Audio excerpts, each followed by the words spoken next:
ಇವರು ಕುರಿಗಳು ಅಂದ್ಕೊಂಡ್ಬಿಟ್ಟಿದ್ದಾರೆ ಜನರನ್ನ. ಬೇಕಾ ಈ ಹಿಂದೆ ಸಿದ್ದರಾಮಯ್ಯ ಕೇಳಿದ್ರು 10 kg ಫ್ರೀ ಕೊಟ್ರ, ನೀವು 5 kg ಕೊಟ್ಟಿದ್ದು, 5 kg ದುಡ್ಡು, ಅದು ಕಂಪ್ಲೀಟ್ ಇಲ್ಲಿ ತನಕ ಕೊಡೋಕ್ಕಾಗಿಲ್ಲ. 5 kg ಕೂಡ ಕೇಂದ್ರ ಸರ್ಕಾರ ಕೊಡುತ್ತೆ, ನೀವೇನು ಕೊಡಲಿಲ್ಲ, 175 ರೂಪಾಯಿ ಮಾತ್ರ.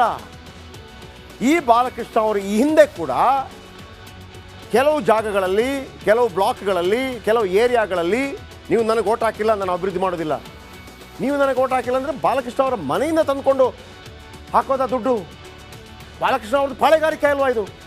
ಇದರ ಬಗ್ಗೆ ಕ್ರಮ ಕೈಗೊಳ್ತಾರಾ KPCC? ಯಾವನೇ ಇಂಥ ಹೇಳಿಕೆಗಳನ್ನು ಕೊಟ್ಟ ತಕ್ಷಣ ಯಾಕೆ ಒಂದು ನೋಟಿಸ್ ಕೊಡಲ್ಲ ಇವರಿಗೆ?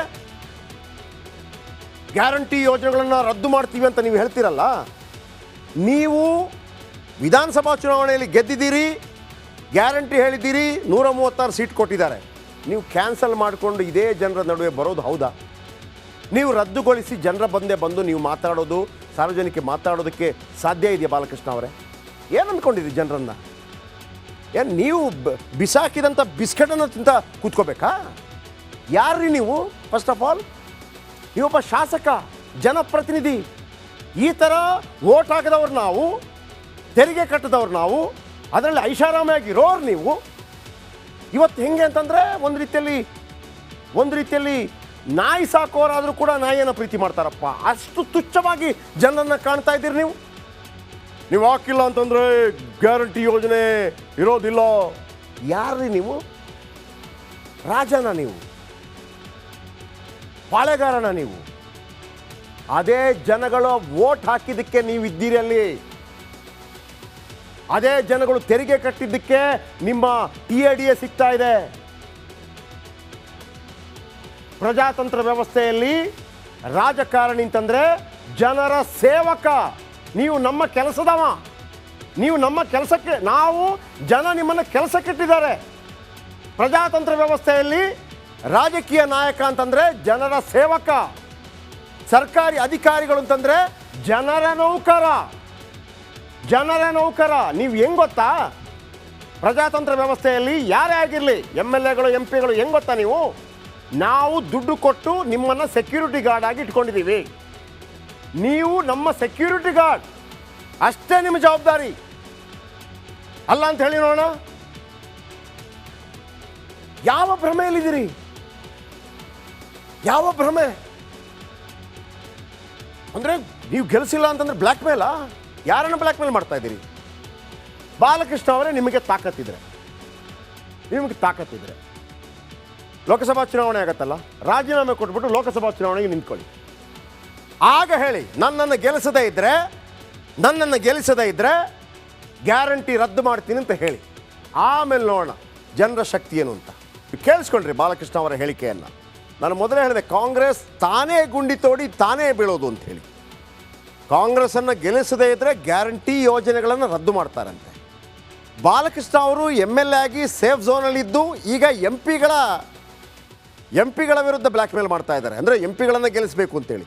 ನಿಮಗೆ ತಾಕತ್ತಿದ್ರೆ, ಒನ್ಸ್ ಅಗೇನ್ ಬಾಲಕೃಷ್ಣ ಅವರೇ ಮತ್ತೊಮ್ಮೆ ಹೇಳ್ತಾ ಇದ್ದೀನಿ, ನಿಮಗೆ ಧೈರ್ಯ ಇದ್ದರೆ ನೀವು ಈಗ ರಾಜೀನಾಮೆ ಕೊಡಬೇಕು. ಲೋಕಸಭಾ ಚುನಾವಣೆ ಸಂದರ್ಭದಲ್ಲಿ ಮತ್ತೊಮ್ಮೆ ನಿಂತ್ಕೋಬೇಕು. 6 ತಿಂಗಳು ಟೈಮ್ ಇರುತ್ತಲ್ವಾ? ಲೋಕಸಭಾ ಚುನಾವಣೆ ಟೈಮಲ್ಲಿ ನಿಂತ್ಕೋಬೇಕು. ಇದೇ ಮಾಗಡಿ ಜನರ ಮುಂದೆ ನೀವು ಹೇಳಬೇಕು, ನನ್ನನ್ನು ಗೆಲ್ಲಿಸದೇ ಇದ್ದರೆ ಗ್ಯಾರಂಟಿ ಯೋಜನೆ ಕ್ಯಾನ್ಸಲ್ ಮಾಡ್ತೀನಿ ಅಂತ ಹೇಳುವ ಧೈರ್ಯ, ಗಂಡಸ್ತನ ನಿಮಗಿದೆಯಾ? ಜನರನ್ನು ಬ್ಲ್ಯಾಕ್ ಮೇಲ್ ಮಾಡ್ತೀರಿ, ಹೆದರಿಸ್ತೀರಿ ಜನರನ್ನು. ನೀವು ರಾಜೀನಾಮೆ ಕೊಟ್ಟು ಮಾಗಡಿಯಲ್ಲಿ ಮತ್ತೊಮ್ಮೆ ಹೇಳಬೇಕು, ನನ್ನನ್ನು ಗೆಲ್ಲಿಸದೇ ಇದ್ದರೆ ಮುಖ್ಯಮಂತ್ರಿಗಳು ಹೇಳಿಬಿಟ್ಟು ಗ್ಯಾರಂಟಿ ಯೋಜನೆಯನ್ನು ರದ್ದು ಮಾಡ್ತೀನಿ, ನೀವು ಗೆಲ್ಲಿಸಿದ್ರೆ ಮಾತ್ರ ಗ್ಯಾರಂಟಿ ಯೋಜನೆ ಮುಂದುವರಿಯುತ್ತೆ ಅಂತೇಳಿ ಹೇಳುವ ಧೈರ್ಯ ಇದೆಯಾ? ಡೆಪಾಸಿಟ್ ಕಳ್ಕೊಂಡ್ಬಿಡ್ತೀರಿ ನೀವು. ಬರೆದಿಟ್ಕೊಳ್ಳಿ, ಡೆಪಾಸಿಟ್ ಕಳ್ಕೊಂಡ್ಬಿಡ್ತೀರಿ ನೀವು. ರಾಜಕಾರಣಿಗಳು ಒಂದು ನೆನಪಿಟ್ಕೊಳ್ಳಿ, ನೀವು ನಮ್ಮ ಯಜಮಾನ ಅಲ್ಲ, ನೀವು ನಮ್ಮ ಮಹಾರಾಜ ಅಲ್ಲ, ನೀವು ನಮ್ಮ ದೇವರಲ್ಲ.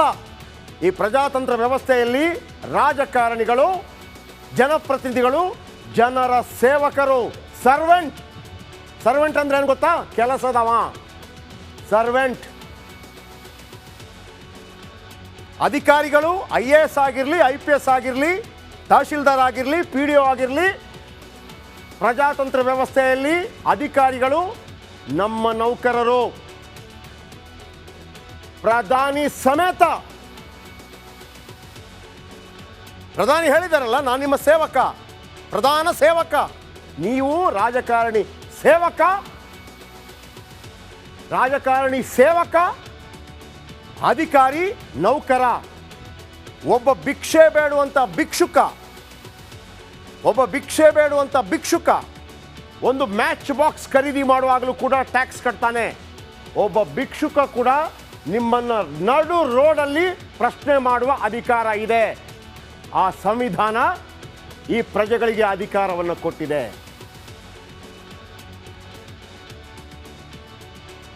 ಈ ಬ್ರಿಟಿಷರನ್ನು ಓಡಿಸಿದೀವಲ್ವಾ,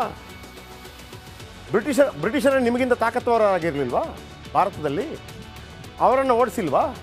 ನೀವ್ಯಾವ ಲೆಕ್ಕ ರೀ? ನೀವ್ಯಾವ ಲೆಕ್ಕ?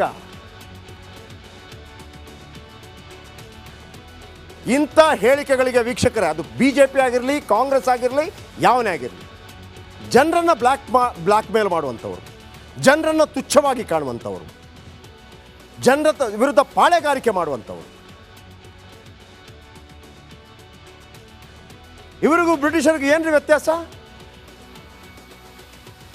ಈಗಲೂ ಚಾಲೆಂಜ್ ಮಾಡ್ತಾ ಇದ್ದೀವಿ, ನೀವು ಕೂಡ ರಾಜೀನಾಮೆ ಕೊಡಿ, ಲೋಕಸಭಾ ಚುನಾವಣೆ ಸಂದರ್ಭದಲ್ಲಿ ಉಪಚುನಾವಣೆಯಲ್ಲಿ ನಿಲ್ಲಿ, ಅಲ್ಲಿ ಹೇಳಿ ಗ್ಯಾರಂಟಿ ನನ್ನನ್ನು ಗೆಲ್ಲಿಸದೇ ಇದ್ದರೆ ಗ್ಯಾರಂಟಿ ಯೋಜನೆ ರದ್ದು ಅಂತೇಳಿ.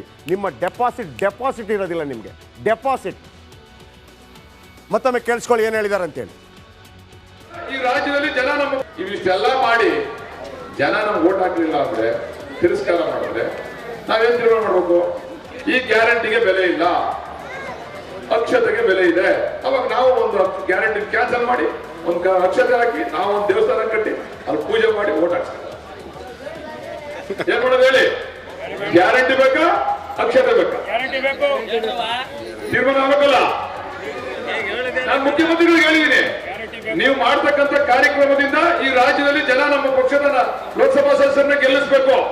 ಗೆಲ್ಲಿಸ್ತೇವೆ ಅಂದ್ರೆ ನಿಮ್ ಗ್ಯಾರಂಟಿ ಅವಶ್ಯಕತೆ ಇಲ್ಲ ಜನಕ್ಕೆ ಅಂತ ಅರ್ಥ ಆಯ್ತದೆ.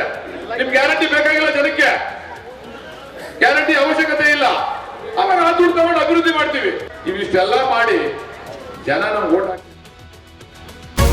ರಿಪಬ್ಲಿಕ್ ವರ್ಡ್ ಆ್ಯಪ್ ಇದು ಕೇವಲ ಅಪ್ಲಿಕೇಶನ್ ಅಲ್ಲ, ಸಮಗ್ರ ಸುದ್ದಿಗಳ ಸಂಪರ್ಕ ಮಾರ್ಗಕ್ಕೆ ಕ್ರಾಂತಿಕಾರಿ ಬದಲಾವಣೆ. ರಿಪಬ್ಲಿಕ್ ವರ್ಡ್ ಆ್ಯಪ್ ಕೇವಲ ಸುದ್ದಿ ಅಪ್ಲಿಕೇಶನ್ ಪರಿಚಯಿಸ್ತಾ ಇಲ್ಲ, ಬದಲಾಗಿ ಡಿಜಿಟಲ್ ಸುದ್ದಿ ಬಳಕೆಯ ಹೊಸ ಯುಗಕ್ಕೆ ನಾಂದಿ ಹಾಡ್ತಾ ಇದೆ. ಇದೊಂದು ಬ್ರೇಕಿಂಗ್ ನ್ಯೂಸ್, ಪ್ರಭಾವಶಾಲಿ ಕಾರ್ಯಕ್ರಮಗಳಿಗೆ ಗಟ್ಟಿಯಾದ ನ್ಯೂಸ್. ಇಲ್ಲಿ ಕೇವಲ ತಾಜಾ ಸುದ್ದಿ, ಅದರ ನೇರ ಪ್ರಸಾರ ಮತ್ತು ಚರ್ಚೆಗಳಿಗೆ ಮಾತ್ರ ಅವಕಾಶ.